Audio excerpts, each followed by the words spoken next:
Welcome to the Deep Dive.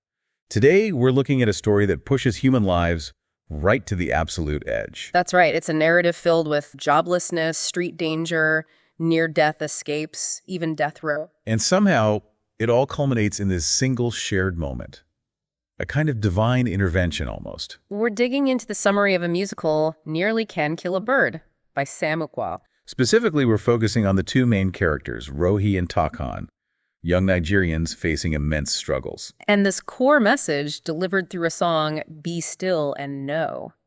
It's quite powerful. Our mission really is to unpack this extreme chain of unfortunate events defining these orphans' lives. And to explore what that shared profound moment actually means when it interrupts their spiral. Yeah, it's a deep dive into existential struggle, definitely, and then this sudden spiritual revelation. Exactly. We have to start by understanding just how hopeless things were for them initially. It makes the climax. Well, it makes it hit harder. Okay, let's start with Rohi. She's an orphan, the only girl in a family of 9. 9 children, yes, all living in just one room. Think about that. So, already facing incredible hardship, she was sent to live with an uncle, supposedly well-to-do. Right, a slim chance, you might think. But it wasn't enough. The systemic poverty was just too overwhelming. And she ends up having to streetwalk just to survive. Yes, and that necessity, it forces desperate decisions. Like getting involved with an older man. Exactly, putting her in constant danger, extreme vulnerability, really, from the get-go. Her path is poverty leading straight into exploitation. Okay, so that's Rohi. Now, Takon, also an orphan. Yes, but his tragedy feels different. It's about frustrated potential. He's a college graduate. But completely disillusioned. He feels betrayed, thinks he's jinxed because nothing works out for him. Well, imagine being jobless for 5 years after graduating. Over 200 interviews. Over 200. That number isn't just statistics. It speaks volumes about the psychological toll. Absolutely. Being told no, that many times when you're qualified, it would crush anyone's hope. And it breeds that deep cynicism. He doesn't just feel unlucky. He feels actively betrayed. By who specifically? Lecturers, friends, employers, even school authorities. Wow. So basically everyone in every institution that should have supported him. Precisely. He believes they've all double-crossed him. That sets up this worldview where the world itself feels hostile, which is crucial for what comes next. So they're both starting from this place of deep hopelessness and betrayal. Established. And then the downward spiral just picks up speed. Takon reaches a breaking point, doesn't he? Decides he has to get out of the country. Yeah, he's had enough. He sells everything he owns. Literally everything. Just to get a visa. It's the ultimate gamble, isn't it? Liquidating your entire life for one last shot at a fresh start somewhere else. Talk about high stakes when you're already starting from basically nothing. And the failure is immediate. Almost cruelly fast. He doesn't even make it to the airport. Nope. Visa denied. Right there. Stamp goes down. Boom. Like the universe just confirming his jinxed status. You can't escape. It's brutal irony.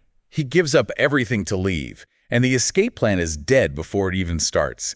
It sort of proves his point in a dark way. But then there's a slight twist. They meet. Rohi and Takon.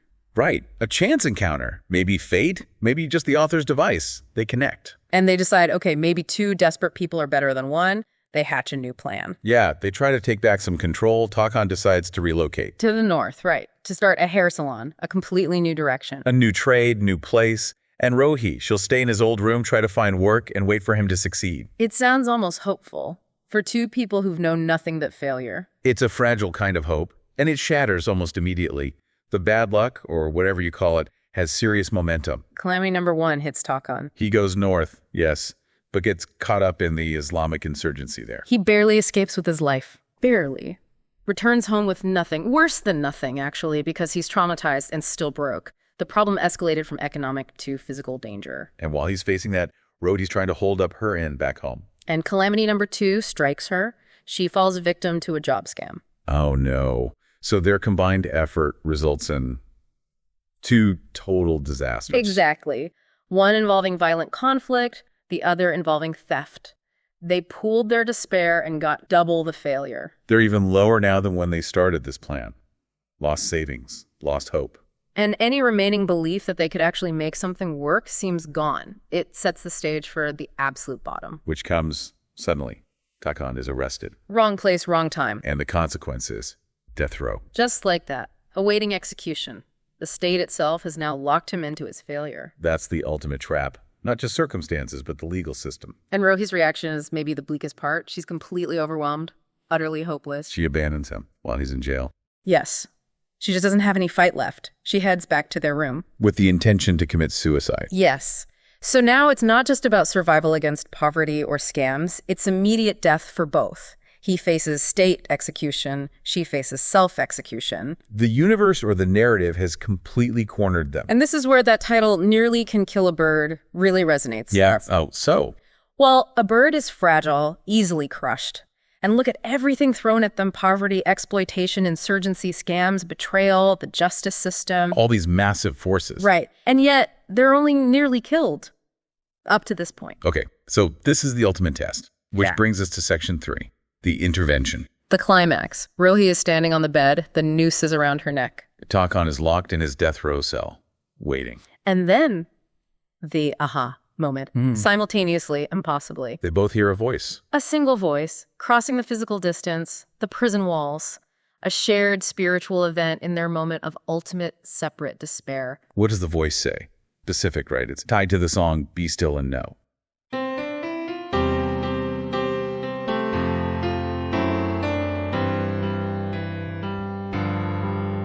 Be still and know that I am God. Creation spreads beyond what the eyes may see, and the peoples of the earth, though so many as they be, can't compare with all the glorious heavenly hosts. Be still and know that I am God. I will be exalted in the heavens. I will be exalted in the earth. And creation bears a witness, so be still and know I am the Lord.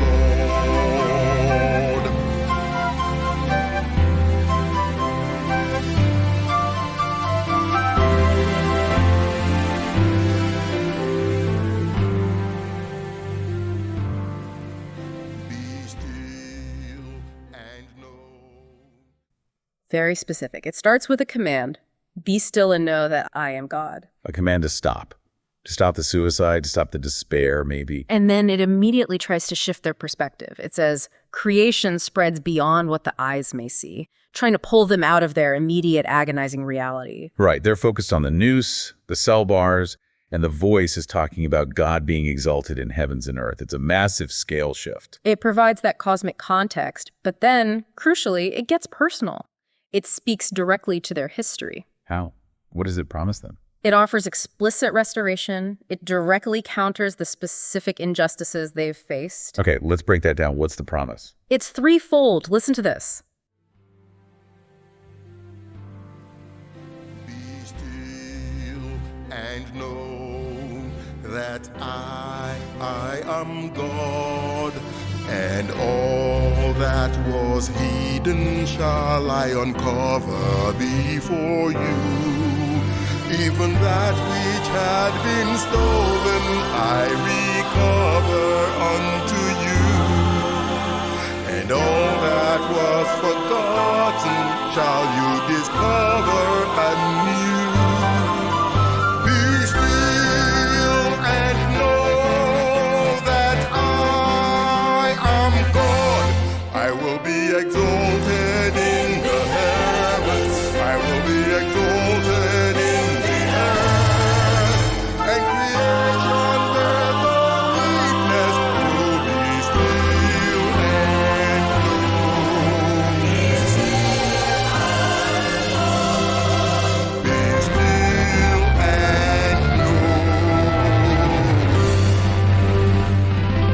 I am the Lord.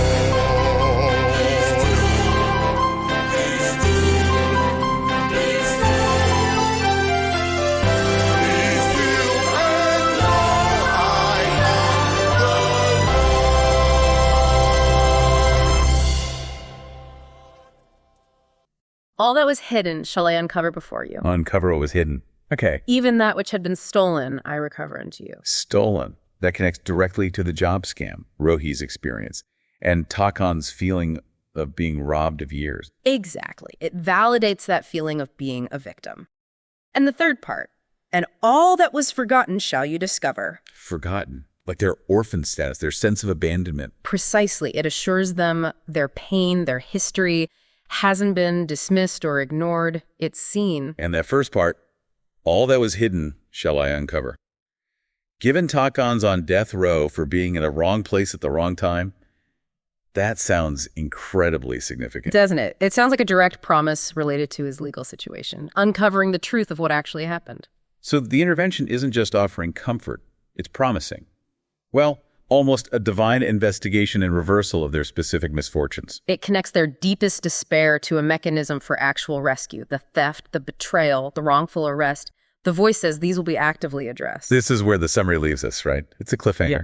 A huge one. We get this incredible life-altering promise, and then the question is posed. So what exactly does this mean for these two orphans? Who dies and who lives? You have to see the full musical to find out. So this shows us this arc from absolute socioeconomic despair, orphanhood, joblessness, crime victimization, facing death, interrupted suddenly by this very specific spiritual promise of restoration. Recover what was stolen. The whole narrative structure seems designed to push hope to its absolute limit. Can this promise actually overcome imminent suicide and a scheduled execution? Yeah, the source really forces you, the listener, to grapple with that. When despair is total, can words, even divine ones, physically stop death? Especially that promise about uncovering what was hidden, if we focus on Takon's situation. Being on death row for being in the wrong place. Does that promise mean the truth of his innocence or whatever happened will be revealed? Is that how he survived? And if he survives because the truth comes out, does that give Rohi the hope she needs to take off the noose? It's the ultimate test of that divine promise, isn't it? This story really is the definition of non-stop momentum, just challenge after challenge. Absolutely. And looking at the big picture, this synopsis is just a masterclass in how to maintain tension, how to deliver constant dramatic impact. What does it say about human endurance? Well, it shows incredible resilience forged through adversity. And for you, the audience, it hits you viscerally because it kind of mirrors life's unpredictability, just amplified massively for drama. Every single beat pushes you forward. It creates this almost addictive need to find out what possibly happens next. So it leaves us with this question, really. What does it mean for a story to be engineered like this, so completely without a dull moment? Throwing obstacle after obstacle at its characters, one after another, packed so tightly together. And maybe more importantly, what does experiencing a narrative that intense, that relentless ask of you? Something to definitely think about after hearing about Rohi and Takon's journey.